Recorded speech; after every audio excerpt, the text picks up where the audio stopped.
Hello and welcome back to the studio. It's Ed here. It's another wet and miserable day in Manchester. What's happened to the sunshine? I don't know. But anyway, we are not going to be deterred from going out and taking pictures, that is for sure, because I have got some exciting new film to try. LomoChrome Metropolis, and this apparently goes from 100 to 400 ISO. So it looks like we're going to be going about 400 at the moment because it's quite gloomy out there, but we shall see. Ordinary C41 process. That will be nice to try. So I'm going to load that into the SLR, the Canon SLR soon, and then I'm going to try out these lenses, which I've had for ages but have not used really, well, ever. I've used this is a Lensbaby, I've used that a few times, but it came with a packet of different apertures, so there was a little magnet and you could pull out the iris there and put in an iris of a different width. But I've lost that, so we are stuck with whatever the aperture is on that one. The point of a Lensbaby is you can wiggle it around and get sort of weird tilt shift effects. So we'll take some pictures with that. And also I have this Holga lens, which I think I've used it once, and it would be quite fun to give it a go. It's a 60mm focal length, and it's obviously manual focus. The Lensbaby, obviously, you wiggle it to focus it. But they're both manual lenses. So I'm going to go out, give them a try.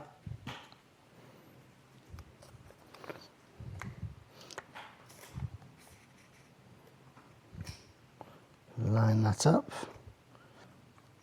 Closed.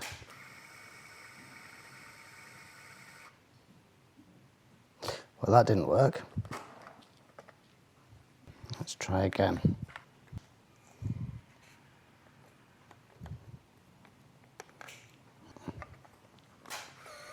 That sounds a bit more promising.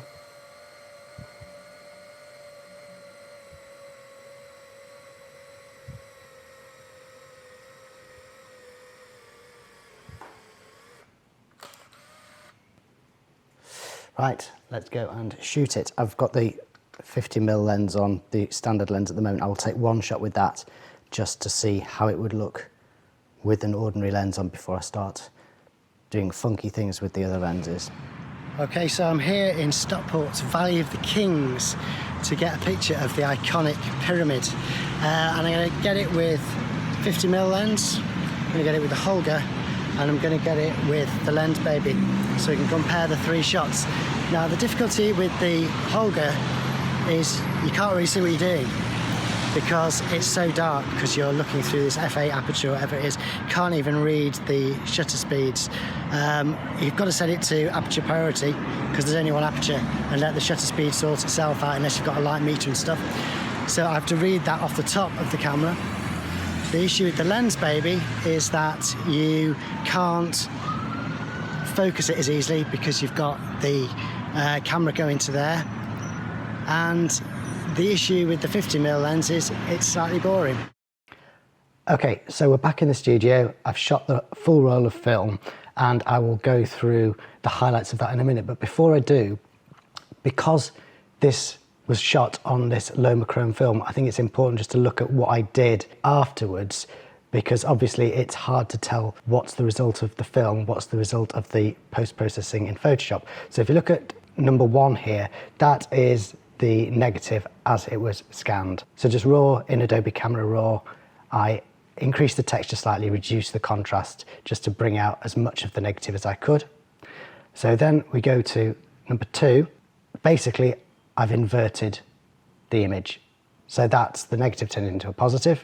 Number 3, I have taken the black frame around the edges, which isn't quite black, but that's the unexposed part of the film, and I've used the eyedropper tool to say that is black. With number 4, I have picked what I think is a grey area. So in this case, the tarmac, and I've set that grey level using the eyedropper tool.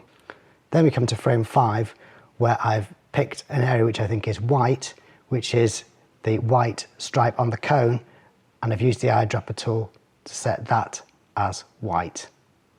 That, I think, is a fair representation of what the film should look like if I was enlarging it using an enlarger and a correct kind of paper. Then in number 6, you can see I've just changed the contrast slightly, gone into brightness and contrast, and increased the contrast and the brightness just a little bit. Okay, so that's my workflow. So we can now go forward and have a look at the images themselves. This is the first image of the Stockport Pyramid. It is a blank frame. Now, I don't know why this happened, but there are a number of blank frames on this film. It could be a problem with the lens because I was using these manual lenses on an automatic camera. It's maybe picking a shutter speed that's so high that it doesn't produce an image at all. However, I did look at the shutter speeds, and the other thing is that it's not always using the same lens that I've had this problem. So it's not like every shot with a Lensbaby was blank, every shot with the Holga was blank.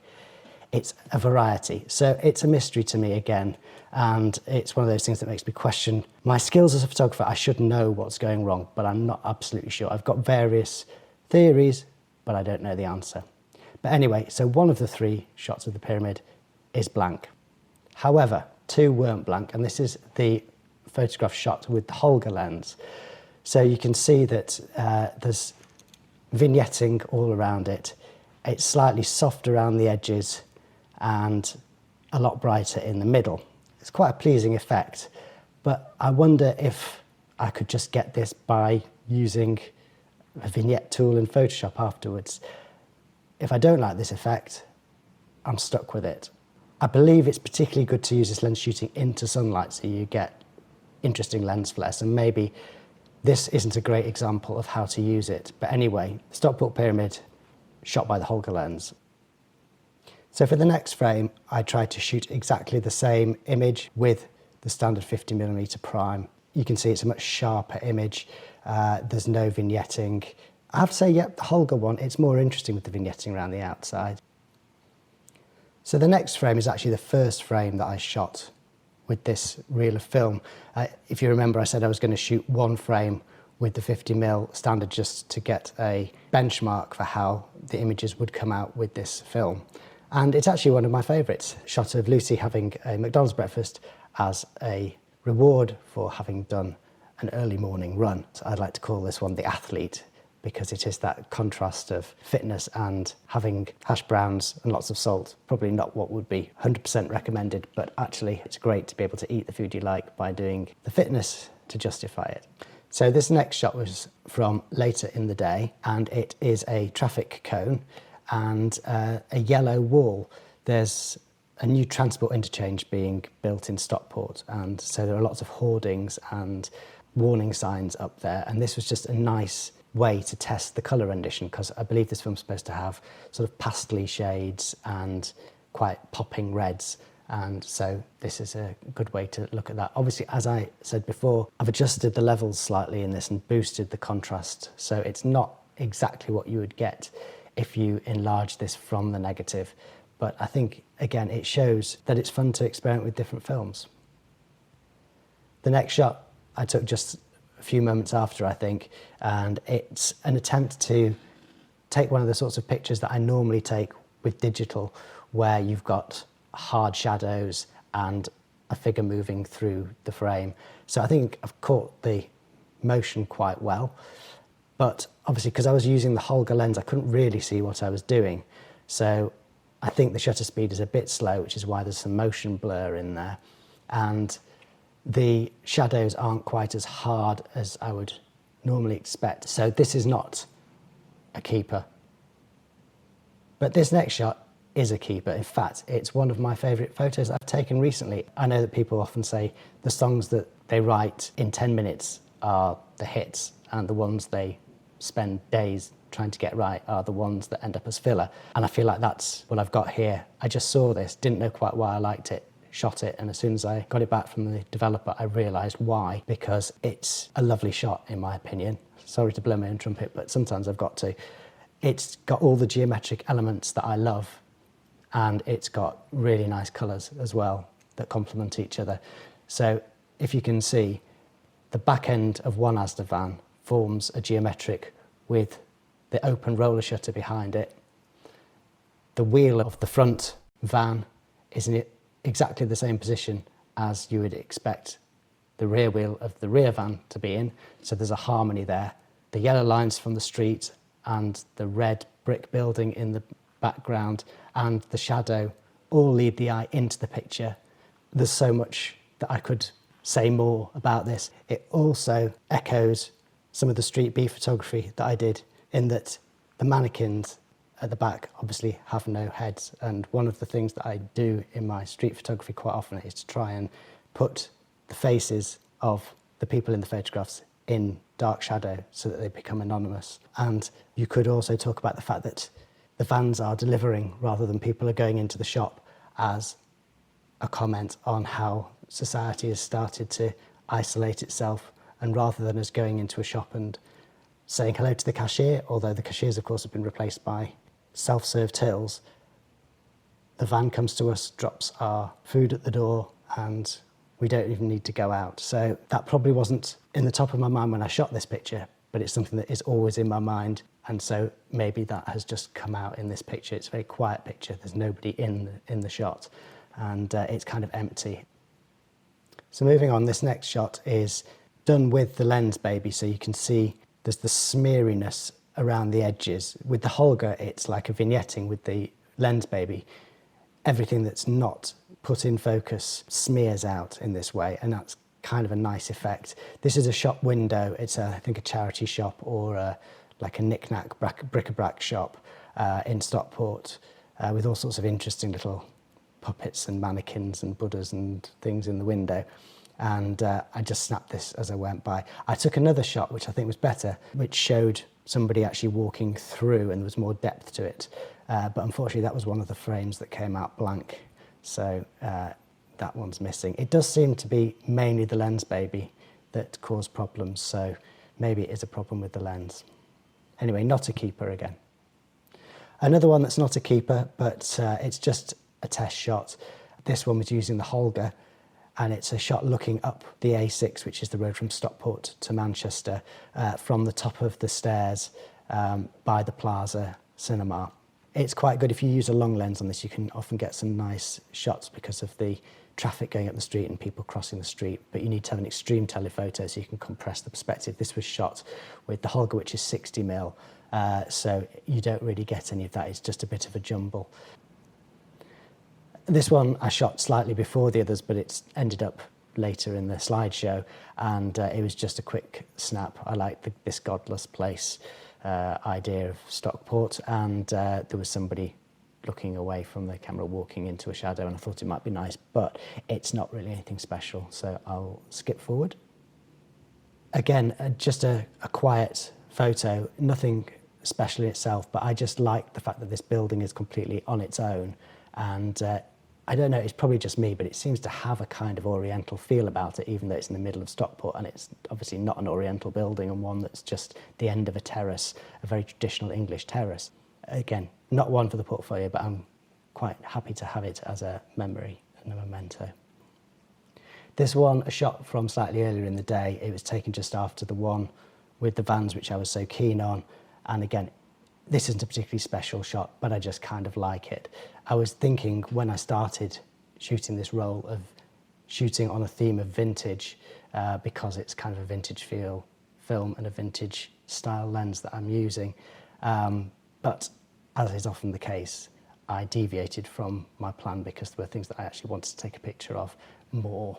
And so the theme was ditched. I don't think there's anything wrong with that. This shot was taken the next day, actually. I went on a trip to town with my son and introduced him to egg tarts, which are one of my favourite things. And we went to Ho's Bakery, which is just on the edge of Chinatown, and got one of these. And he said it was the best pastry that he'd ever had, I think, or possibly said the second best pastry he'd ever had. And I really like this picture. I really like the colours in it. And again, I need to clean it up because there are a couple of lint and dust marks on it. But I really like the contrast. It was shot with the Lensbaby, and the Lensbaby actually doing something well this time. The custard tart pastry is totally sharp, and the fingers clutching the cupcake wrapper are sharp, but all you can see in the background, his t-shirt and the other arm is blurred out, and that directs the attention to where it should be. This shot was just taken slightly after on the same trip into town, and again it was going back to the theme of vintage. This is Cafe Pop, which has been sort of a mainstay of Oldham Street in Manchester's northern quarter for many, many years. I used to go there quite a lot when I was younger.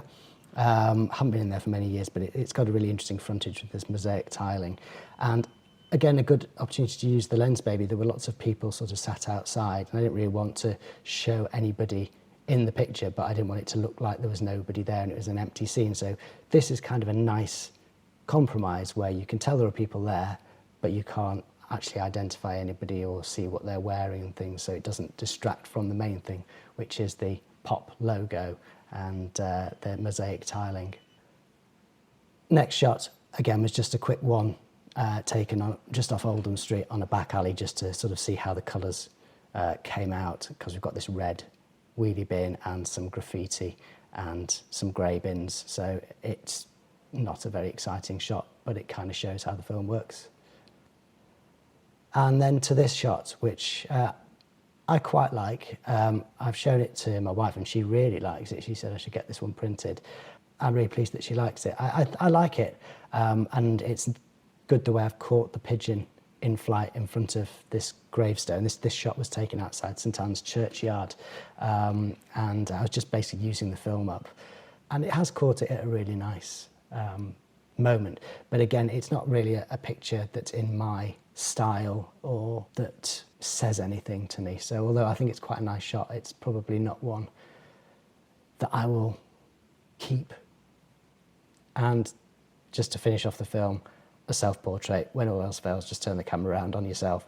And yeah, I think the lighting wasn't quite right for this because it's come out with a slight sort of brown tint to it. But again, you've got to have a good subject, so I've got to blame myself on all fronts there. But anyway, that is the roll complete. So there we are, another episode wrapped up. I hope you found that interesting. I hope that the photos that you saw were, at least some of them, gave you some ideas about maybe trying out something a bit different. I actually used a broken 50mm lens in the same way as a Lensbaby one. So maybe, yeah, an idea might be, if you've got something that doesn't work properly, repurpose it rather than throwing it away. Tune in again next week. As usual, I don't know what I'm going to be doing, but hopefully it'll be something interesting. Really appreciate you doing the usual: subscribe, notification bell, comments, all that business. And until next time, have a great week.